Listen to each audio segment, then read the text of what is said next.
외놈들을 미친 개처럼 멍둥이로 승냥이물이 미국의 늑다리 미치광이를 반드시 불로 다스릴 것이다.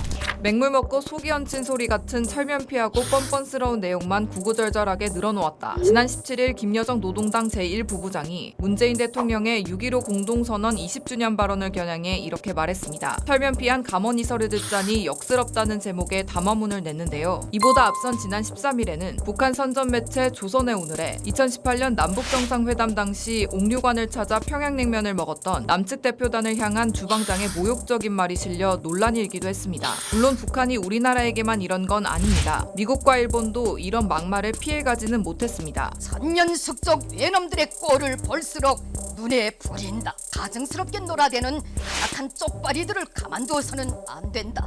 정치 난쟁이들의 단말마적인 발악에 빚내나는 쓰레기를 보자기에 싸서 미친 개 나발을 쓰레기는 오물통으로. 이런 표현 외에도 2017년 9월 북한 김정은 국무위원장은 위원장 성명을 통해 트럼프에게 노망난 늙은이, 두 달 뒤인 11월 12일에는 늑다리, 전쟁 미치광이, 테러 왕초라는 표현을 쓰기도 했습니다. 평양발 막말의 특징은 한 5가지 정도로 이렇게 볼 수가 있는데요. 거칠고 섬뜩한 표현, 불바다를 만들겠다, 값비싼 대가를 치르게 할 거다. 두 번째로는 이제 비유와 조롱이에요. 짐승도 한번 빠진 함정에는 빠지지 않는데 왜 똑같은 실수 계속하냐. 그다음에 강아지가 많이 등장합니다. 개는 짖어도 열차는 달린다. 대북 제재에도 우리는 계속 나가겠다. 이럴 때도 하고, 이번에 또 탈북자 전단 관련해서는 똥개라는 표현도 등장하고, 우리가 선뜻 이해 못할 단어들, 오그랑수, 우리말로는 하면은 뭐 꼼수 이런데 오그랑수 쓰지 마라. 문재인 대통령 비난할 때도 이런 얘기가 나왔고요. 경고성 말을 끝부분에 붙이는데 항상 막말을 하면서 항상 여지를 남기고 우리 쪽으로 하여금 뭔가 심리적으로 압박감을 느끼는 이런 법을 쓰고 있습니다. 북한의 대남 비난이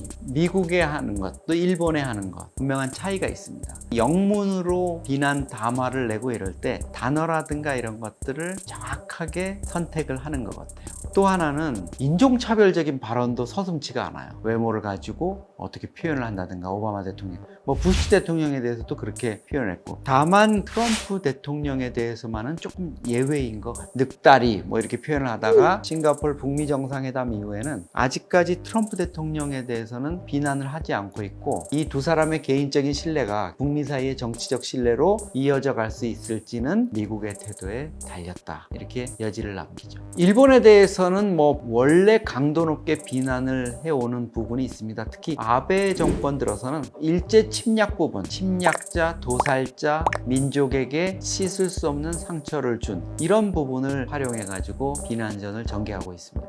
사실 북한의 막말 역사는 오래됐습니다. 1994년 3월 김영삼 정부 당시 남북회담에서 여기서 서울이 멀지 않다, 전쟁 나면 불바다가 된다는 이른바 서울불바다 발언이 공개되기도 했는데요. 최근 이 말이 다시 등장하기도 했습니다. 그 후 김대중 전 대통령에겐 파쇼광신자, 괴뢰통치배, 남조선 집권배라는 표현을 쓰기도 했습니다. 이명박 정부 들어서는 이전 대통령을 역도, 천하역적, 매국역도, 박근혜 전 대통령을 향해선 비난의 수위가 한층 높아졌습니다. 박 전 대통령이 독일 드레스덴 선언을 발표한 사흘 뒤 망원폭탄을 쏟아내기도 했고, 방송에서도 막말이 이어졌습니다.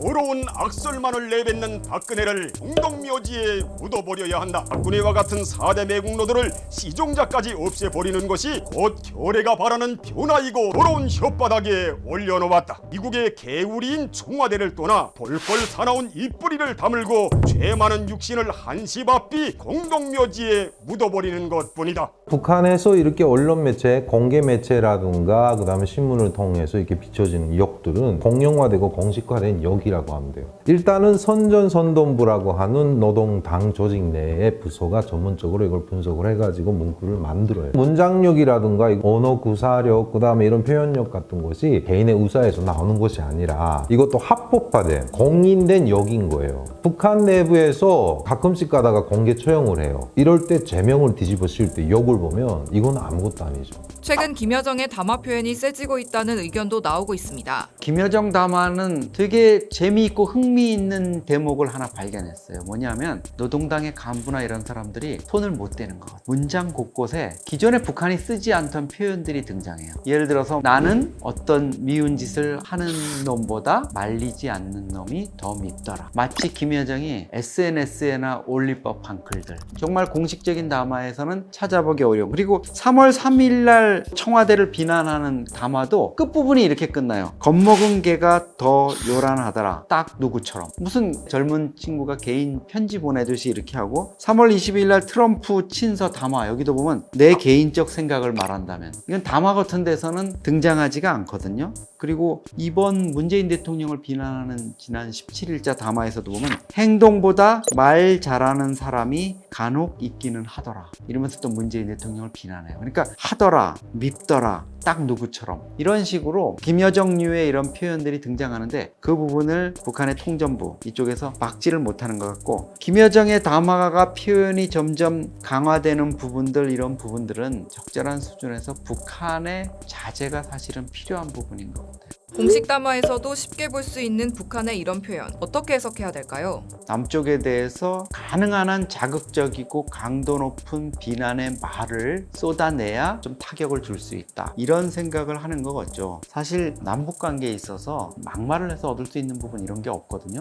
국제사회에서도 이런 부분들을 보면은 한마디로 말하면 격이 떨어진다 이렇게 볼 수 있죠. 우리 입장에서 보면 또 우리 문재인 대통령하고 불과 2년 전에 그렇게 하기하던 분위기였는데 어떻게 이럴 수 있냐, 또 다시 안 보겠다는 거냐 이런 부분들이 있습니다. 그래서 북한의 대남 비난이라든가 이런 부분에 대해서는 비판할 거는 따끔하게 비판하고 이런 막말이 먹히지가 않는구나 교훈을 줄 필요는 있을 것 같습니다.